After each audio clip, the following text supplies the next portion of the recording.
क्या आपकी जिंदगी में भी दुख, तन्हाई, घर की चिंता, पैसों की टेंशन और रोज की वही परेशानियां हैं?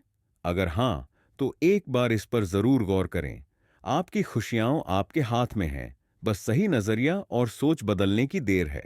एक छोटा सा कदम उठाइए और देखिए कैसे आपकी जिंदगी बदल सकती है।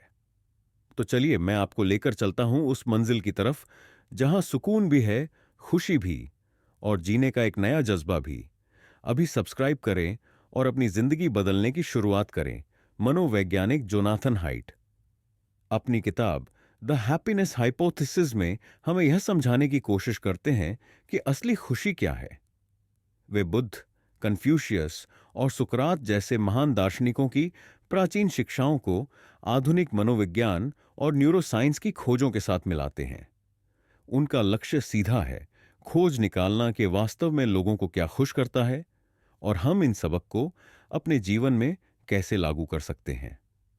पुराने विचारों की तुलना वैज्ञानिक शोध से करके हाइट खुशी को केवल एक क्षणिक भावना नहीं, बल्कि एक अधिक संतोषजनक जीवन बनाने के तरीके के रूप में प्रस्तुत करते हैं। खुशी से जुड़े बुनियादी सवाल वे कुछ महत्वपूर्ण प्रश्नों से शुरुआत करते हैं। क्यों कुछ लोग स्वाभाविक रूप से दूसरों की तुलना में अधिक खुश नजर आते हैं? क्या हमें अपनी खुशी पर वास्तव में कोई नियंत्रण है? प्राचीन विचारकों से हम क्या सीख सकते हैं, जिन्होंने विज्ञान के आने से बहुत पहले इन सवालों के जवाब खोजने की कोशिश की थी?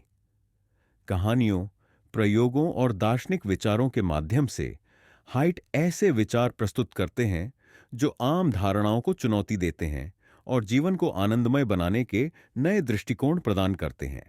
विभाजित मन, द डिवाइडेड माइंड, इस किताब की सबसे महत्वपूर्ण अवधारणाओं में से एक है। हाइट का विचार कि मानव मस्तिष्क दो भागों में बटा हुआ है: तर्कशील, जागरूक पक्ष, सवार; भावनात्मक, अवचेतन पक्ष, हाथी। वे इस रूपक का उपयोग यह समझाने के लिए करते हैं कि हम अक्सर अपनी आदतें बदलने, अपनी भावनाओं को नियंत्रित करने या उन निर्णयों को लागू करने में संघर्ष क्यों करते हैं जिन्हें हम जानते हैं कि हमारे लिए अच्छे हैं। सवार, राइडर, हमारे तर्क संगत सोचने वाले हिस्से का प्रतिनिधित्व करता है, यानी वह हिस्सा जो योजनाएं बनाता है, लक्ष्य तय करता है और अनुशासन में रहने की कोशिश करता है।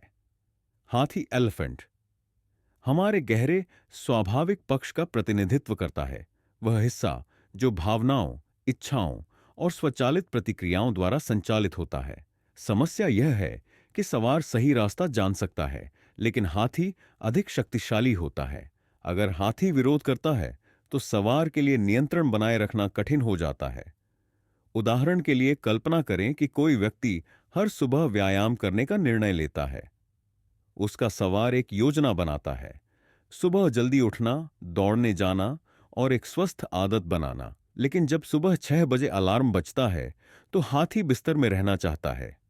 संघर्ष शुरू होता है। सवार उसे धक्का देने और समझाने की कोशिश करता है, लेकिन अगर हाथी टस से मस नहीं होता तो पूरी योजना विफल हो जाती है। हाइट का तर्क है कि सच्ची खुशी तब मिलती है जब सवार और हाथी एक साथ काम करते हैं। अपनी प्रवृत्तियों के खिलाफ लड़ने के बजाय हमें उन्हें समझना और सही दिशा में मार्गदर्शन करना सीखना चाहिए। अपने वातावरण को ढालकर, बेहतर आदतें विकसित करके और अपनी भावनाओं को पहचान कर हम हाथी को सवार के इशारों पर चलने के लिए प्रशिक्षित कर सकते हैं। खुशी का सूत्र, द हैप्पीनेस फॉर्मूला, इस किताब का एक चौंकाने वाला निष्कर्ष हाइट का खुशी का सूत्र है। वे बताते हैं कि खुशी 3 मुख्य कारकों से प्रभावित होती है। पहली, आनुवंशिकता, 50%। कुछ लोग स्वाभाविक रूप से अधिक खुशमिजाज होते हैं, जबकि कुछ को नकारात्मक भावनाओं से अधिक संघर्ष करना पड़ता है। ठीक वैसे ही जैसे कद या आंखों के रंग का निर्धारण हमारे जीन से होता है, वैसे ही हमारी खुशी का एक बड़ा हिस्सा भी आनुवंशिकी से आता है। 2, जीवन परिस्थितियां, 10%। बहुत से लोग मानते हैं कि पैसा, नौकरी की स्थिति या वे कहाँ रहते हैं, ये चीजें उनकी खुशी तय करती हैं। लेकिन हाइट बताते हैं कि ये चीजें वास्तव में केवल 10% ही भूमिका निभाती हैं। लॉटरी जीतने या प्रमोशन पाने से कोई थोड़े समय के लिए खुश हो सकता है, लेकिन अंततः वह अपने सामान्य खुशी के स्तर पर लौट आता है। इसे हिडोनिक ट्रेडमिल कहा जाता है, जो समझाता है कि लोग अक्सर बाहरी सफलता की दौड़ में लगे रहते हैं, फिर भी अंदर से अधूरे महसूस करते हैं। 3. सचेत प्रयास 40%। अच्छी खबर यह है कि हमारी खुशी का लगभग 40% हिस्सा हमारे नियंत्रण में होता है। इसमें हमारे विचार, आदतें, रिश्ते और परिस्थितियों पर हमारी प्रतिक्रिया शामिल होती है। आभार व्यक्त करना, ग्रैटिट्यूड, मजबूत सामाजिक संबंध बनाना, बिल्डिंग स्ट्रॉन्ग रिलेशनशिप्स, अर्थपूर्ण गतिविधियों में शामिल होना, इंगेजिंग इन मीनिंगफुल एक्टिविटीज, ये सभी चीजें हमारी खुशी को काफी हद तक बढ़ा सकती हैं। हाइट का यह सूत्र दिलासा देने वाला और सशक्त बनाने वाला दोनों है। भले ही हमारी पूरी खुशी हमारे नियंत्रण में न हो, लेकिन हमारे पास इसे बेहतर बनाने के लिए पर्याप्त शक्ति है।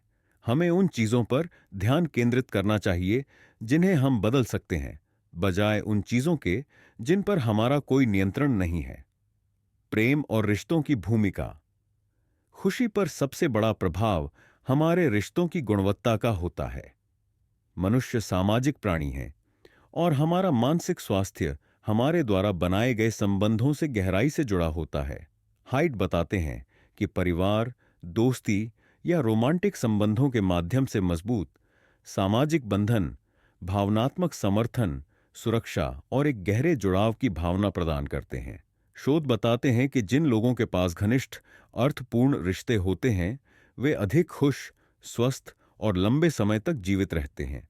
यह एक बड़े सामाजिक दायरे की बात नहीं है, बल्कि भरोसेमंद लोगों के साथ मजबूत संबंध बनाने की बात है। एक प्यार भरा रिश्ता तनाव से बचाव कर सकता है, जबकि अकेलापन और अलगाव उदासी, चिंता और यहां तक कि शारीरिक स्वास्थ्य समस्याओं को जन्म दे सकते हैं। हाइट रोमांटिक प्रेम की भूमिका पर भी चर्चा करते हैं। जबकि जुनून और उत्तेजना समय के साथ कम हो सकते हैं, एक रिश्ते में सच्ची, स्थायी खुशी सादीपन, विश्वास और आपसी सम्मान से आती है। वे इस बात पर जोर देते हैं कि दयालुता, आभार और क्षमा किसी भी रिश्ते को मजबूत बनाए रखने में महत्वपूर्ण भूमिका निभाते हैं। लोग अगर केवल नए प्रेम की उत्तेजना के पीछे भागने के बजाय आपसी समझ और साझा अनुभवों पर ध्यान दें, तो उन्हें अधिक गहरा और संतोषजनक सुख प्राप्त हो सकता है। विपत्ति की शक्ति। अधिकतर लोग दर्द और कठिनाइयों से बचना चाहते हैं, लेकिन जोनाथन हाइट तर्क देते हैं कि विपत्तियां वास्तव में व्यक्तिगत विकास और परिवर्तन का स्रोत हो सकती हैं। कठिन अनुभव, चाहे वह कोई बड़ी हानि हो, असफलता हो या कोई कठिनाई, अक्सर हमें आत्मविश्लेषण, अनुकूलन और आत्मविकास के लिए मजबूर करते हैं। इसे पोस्ट ट्रॉमेटिक ग्रोथ कहा जाता है। जो लोग महत्वपूर्ण चुनौतियों का सामना करते हैं, वे अक्सर पहले से अधिक मजबूत, समझदार और जीवन के प्रति अधिक आभार से भरे हुए बनकर उभरते हैं। वे एक गहरी उद्देश्यपूर्ण सोच विकसित कर सकते हैं, दूसरों के प्रति अधिक सहानुभूति रख सकते हैं और भविष्य में आने वाली कठिनाइयों को बेहतर ढंग से संभाल सकते हैं। हाइट समझाते हैं कि हालांकि दुख और संघर्ष क्षणिक रूप से कष्टदायक होता है, यह दीर्घकालिक रूप से सकारात्मक बदलाव ला सकता है। उदाहरण के लिए, कोई व्यक्ति जो अपने करियर में बड़ी असफलता का सामना करता है, वह इससे मूल्यवान सीख ले सकता है, जो उसे भविष्य में अधिक सार्थक और सफल राह चुनने में मदद करती है। इसी तरह, जिसने किसी प्रियजन को खो दिया है, वह अपने रिश्तों की अधिक कद्र करने लगता है। हाइट पाठकों को कठिनाइयों से भागने के बजाय उन्हें आत्मविकास का अवसर मानने की सलाह देते हैं। अर्थपूर्ण जीवन की खोज। अधिकतर लोग मानते हैं कि खुशी पैसे, सफलता या भौतिक सुख सुविधाओं से मिलती है, लेकिन हाइट इस धारणा को चुनौती देते हैं। वे तर्क देते हैं कि वास्तविक, स्थायी खुशी बाहरी चीजों से नहीं, बल्कि जीवन में अर्थ और उद्देश्य से मिलती है। अर्थ अलग अलग लोगों के लिए अलग हो सकता है। कुछ लोगों को अपने काम से संतुष्टि मिलती है, अगर वे किसी ऐसी चीज में लगे हैं जो उन्हें पसंद हो या जो दूसरों की मदद करे। कुछ लोगों के लिए अर्थ उनके रिश्तों, परिवार या किसी बड़ी सामाजिक सेवा में योगदान करने से आता है। ऐसे लोग जो अपने जीवन को उद्देश्यपूर्ण मानते हैं, वे अधिक खुश, प्रेरित और संतुष्ट महसूस करते हैं। हाइट हेडोनिक और यूडेमोनिक खुशी के बीच के अंतर को भी समझाते हैं। हेडोनिक खुशी केवल आनंद और आराम से जुड़ी होती है, जैसे अच्छा खाना, मनोरंजन या मौज मस्ती। यह क्षणिक खुशी देती है, लेकिन लंबे समय तक संतुष्टि नहीं देती। यूडेमोनिक खुशी व्यक्तिगत विकास, जीवन के उद्देश्य और समाज में योगदान से मिलती है। यह अधिक गहरी होती है और लंबे समय तक बनी रहती है। नैतिकता और संतोष। प्राचीन दार्शनिकों जैसे अरस्तू का मानना था कि खुशी केवल अच्छा महसूस करने के बारे में नहीं है, बल्कि अच्छा बनने के बारे में भी है। मजबूत नैतिक चरित्र और दयालुता, ईमानदारी, धैर्य और साहस जैसे गुणों का अभ्यास करने से जीवन अधिक संतोषजनक बनता है। हाइड भी इस विचार का समर्थन करते हैं और तर्क देते हैं कि जो लोग अपने मूल्यों के अनुसार जीते हैं, वे अधिक शांतिपूर्ण और संतुष्ट जीवन जीते हैं। नैतिकता से खुशी क्यों मिलती है? जब लोग अपने सिद्धांतों के अनुसार जीवन जीते हैं, तो वे आत्मसम्मान और आंतरिक शांति महसूस करते हैं। दयालुता सामाजिक संबंधों को मजबूत बनाती है। आभार प्रकट करने से संतोष बढ़ता है। ईमानदारी से जीने से अपराध बोध और पछतावा कम होता है। इसके विपरीत बेईमानी, स्वार्थ और नकारात्मक व्यवहार तनाव, बिगड़े हुए रिश्ते और असंतोष की ओर ले जाते हैं। हाइट सुझाव देते हैं कि हमें अपने जीवन में अच्छे गुणों का अभ्यास करना चाहिए, चाहे वह किसी की मदद करना हो, सही चीज के लिए खड़ा होना हो, या बस अपने कार्यों के प्रति अधिक सचेत रहना हो। इससे हमारा जीवन अधिक अर्थपूर्ण और संतोषजनक बन सकता है। मन और शरीर का संबंध। आधुनिक जीवन में हम मानसिक और शारीरिक स्वास्थ्य को अलग अलग मानते हैं, लेकिन हाइट इस गहरे संबंध पर जोर देते हैं। एक स्वस्थ शरीर एक स्वस्थ मन को समर्थन देता है और हमारे शारीरिक स्वास्थ्य की देखभाल करने से सीधा हमारी खुशी पर असर पड़ता है। व्यायाम, नियमित शारीरिक गतिविधि एंडोर्फिन, प्राकृतिक खुशी के रसायन रिलीज करती है, जिससे तनाव कम होता है और मूड बेहतर होता है। संतुलित आहार, पोषक तत्वों से भरपूर भोजन मस्तिष्क को ऊर्जा देता है और भावनात्मक संतुलन बनाए रखता है। नींद, उचित आराम, मानसिक स्पष्टता, भावनात्मक स्थिरता और लचीलापन बनाए रखने के लिए आवश्यक है। कम नींद चिड़चिड़ापन, चिंता और अवसाद को बढ़ा सकती है। हाइट पाठकों को अपने स्वास्थ्य को समग्र दृष्टिकोण से देखने की सलाह देते हैं। जब हम अपने शरीर का व्यायाम, सही खानपान और अच्छी नींद से ध्यान रखते हैं, तो हम एक अधिक खुशहाल और संतुलित जीवन जी सकते हैं। माइंडफुलनेस और ध्यान की शक्ति। आज की तेज रफ्तार दुनिया में, जहां ध्यान भटकाने वाली चीजें हर जगह हैं और तनाव एक आम समस्या है, माइंडफुलनेस और ध्यान हमें अपने विचारों और भावनाओं को नियंत्रित करने का तरीका सिखाते हैं। हाइट बताते हैं कि प्राचीन परंपराएं, विशेष रूप से बौद्ध धर्म और पूर्वी दर्शन, लंबे समय से वर्तमान क्षण में जीने के महत्व को सिखाती आई हैं। माइंडफुलनेस का अर्थ है अपने वर्तमान क्षण पर पूरी तरह से ध्यान देना, बिना निर्णय लिए, बिना विचलित हुए। ध्यान माइंडफुलनेस को विकसित करने के सबसे प्रभावी तरीकों में से एक है। शोध से पता चला है कि नियमित ध्यान से तनाव कम होता है, ध्यान केंद्रित करने की क्षमता बढ़ती है और समग्र खुशी में सुधार होता है। यह मस्तिष्क को अधिक सचेत और जागरूक बनाता है, जिससे लोग परिस्थितियों पर अधिक स्पष्टता के साथ प्रतिक्रिया कर सकते हैं, बजाय इसके कि वे भावनात्मक रूप से अचानक प्रतिक्रिया दें। हाइट यह स्पष्ट करते हैं कि ध्यान करने का अर्थ मन को पूरी तरह से खाली करना नहीं है, बल्कि केवल अपने विचारों को बिना किसी प्रतिक्रिया के देखना है। इसे इस तरह समझें जैसे विचार आकाश में बहते हुए बादल हों। हमें उन्हें पकड़ने या रोकने की कोशिश नहीं करनी चाहिए, बल्कि बस उन्हें आते जाते देखना चाहिए। यह अभ्यास आंतरिक शांति और भावनात्मक स्थिरता को बढ़ाता है, जिससे लोग जीवन के उतार चढ़ाव को अधिक सहजता से स्वीकार कर सकते हैं। कैसे माइंडफुलनेस को रोजमर्रा की जिंदगी में शामिल करें? नियमित ध्यान करें, गहरी सांस लेने का अभ्यास करें, रोजमर्रा की गतिविधियों के दौरान अधिक जागरूक रहें, चाहे वह खाना खाते समय हो, चलते समय हो या किसी से बातचीत के दौरान। जब लोग अपने जीवन में माइंडफुलनेस को अपनाते हैं, तो वे आत्म जागरूकता और मानसिक संतुलन विकसित करते हैं, जो अंततः अधिक खुशहाल जीवन की ओर ले जाता है। संस्कृति का असर खुशी सिर्फ हमारे फैसलों से नहीं बनती, बल्कि हमारे आसपास की संस्कृति से भी बनती है। हाइट बताते हैं कि अलग अलग देश और उनकी परंपराएं यह तय करती हैं कि लोग खुशी को कैसे समझते हैं। कुछ जगहों पर खुशी का मतलब होता है खुद की सफलता, जबकि कुछ जगहों पर खुशी परिवार, दोस्तों और समाज से जुड़ी होती है। जैसे पश्चिमी देशों में लोग अपनी आज़ादी, सपनों को पूरा करने और पैसे कमाने से खुश होते हैं, लेकिन पूर्वी देशों में खुशी का मतलब परिवार के साथ रहना, परंपराओं को मानना और सभी की मदद करना होता है। वहां लोग मानते हैं कि अगर उनके परिवार और समाज खुश हैं, तो वही असली खुशी है। हाइट कहते हैं कि हमें सोचना चाहिए कि हम सच में क्या करना चाहते हैं। क्या हम वही कर रहे हैं जो हमें अच्छा लगता है, या सिर्फ इसलिए कर रहे हैं क्योंकि सब लोग ऐसा कर रहे हैं? जब हम समझेंगे कि हमारी खुशी पर संस्कृति का क्या असर है, तब हम बेहतर फैसले ले पाएंगे। खुश रहने के आसान तरीके, द हैप्पीनेस हाइपोथेसिस किताब से हम कुछ आसान तरीके सीख सकते हैं जिनसे हम हर दिन खुश रह सकते हैं। 1. आभार जताना। हर दिन यह सोचना कि हमारे पास क्या अच्छा है।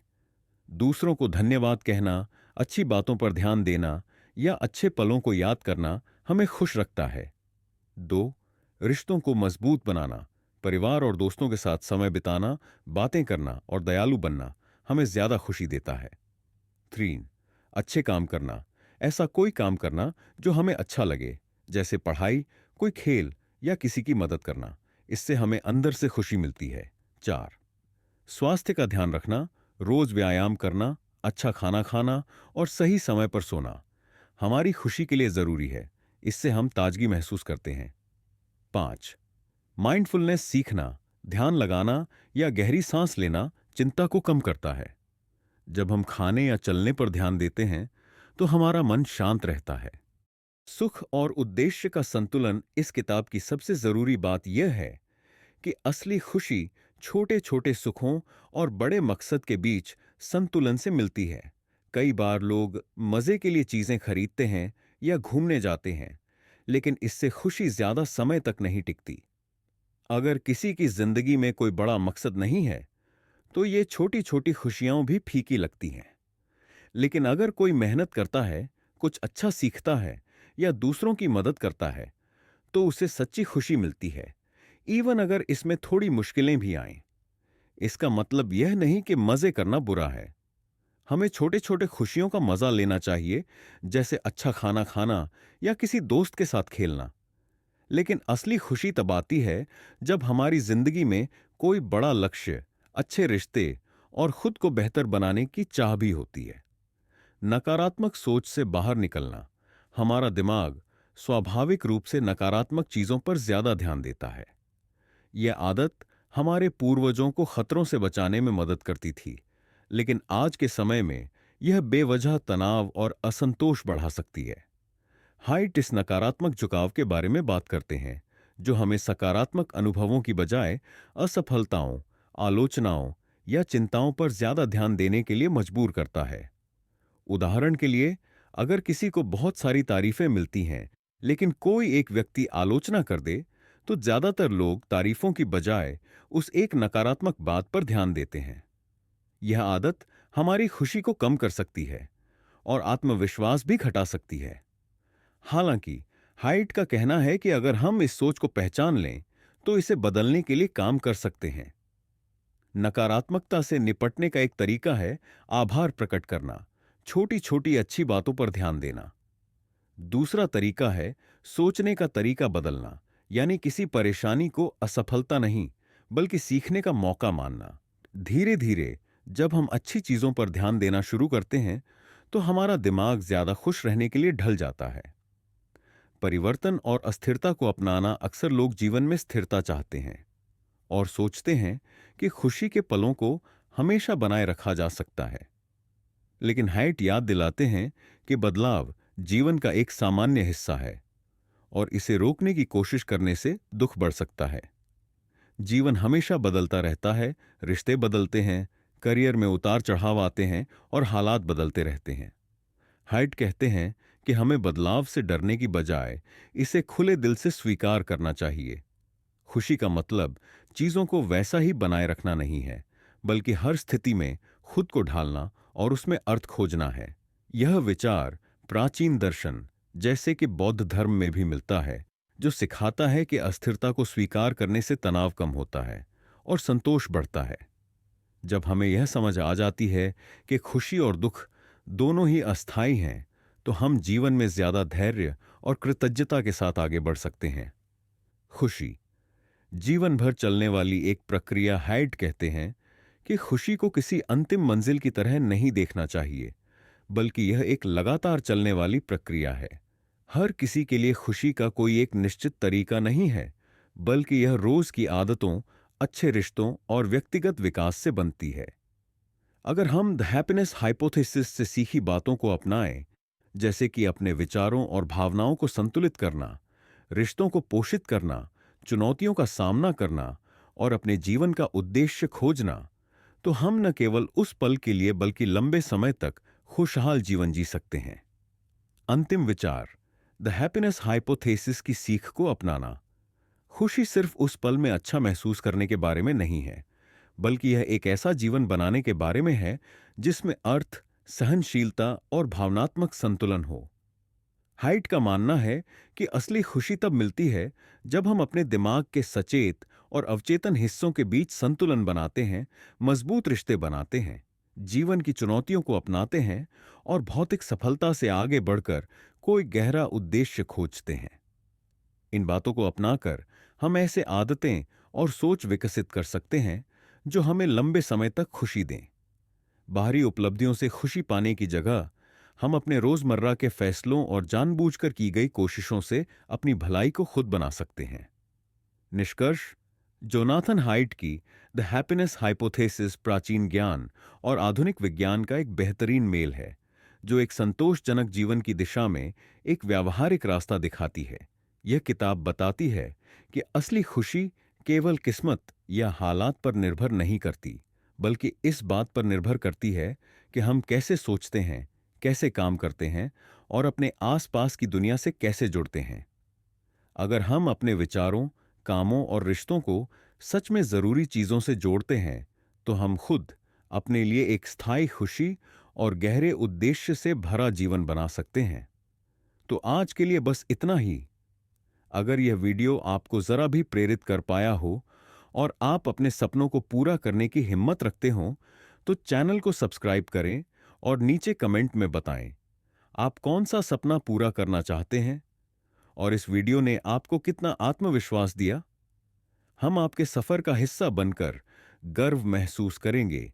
वीडियो को लाइक करें, शेयर करें और याद रखें, आप में वह ताकत है जो दुनिया बदल सकती है। बी 4 बुकिश, जहां किताबें बोलती हैं,